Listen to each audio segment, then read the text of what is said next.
महाराष्ट्रातल्या अतिवृष्टीच्या नुकसानीवर मुख्यमंत्री फडणवीसांची पंतप्रधान मोदींसोबत तासभर चर्चा। मोदींकडून भरीव मदतीचं आश्वासन, मुख्यमंत्र्यांची माहिती।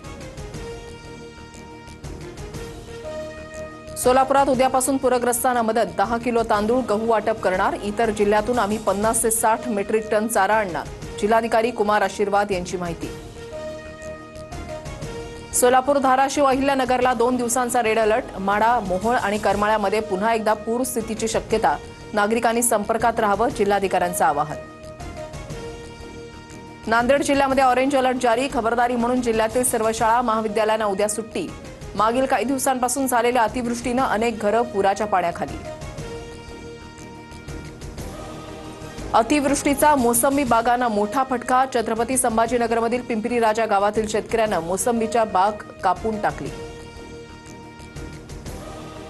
राज्याच्या मदत आणि पुनर्वसन अप्पर मुख्य सचिव सोनिया सेठींची बदली। बेस्टच्या महाव्यवस्थापक पदाचा कार्यभार सांभाळणार।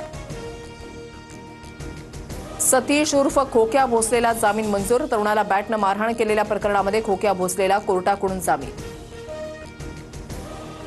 जळगावच्या सराफा बाजारामध्ये चांदीच्या दरामध्ये 3,500ची वाढ। चांदीचे दर जीएसटीसह प्रति किलो 1,43,685 रुपयांवर।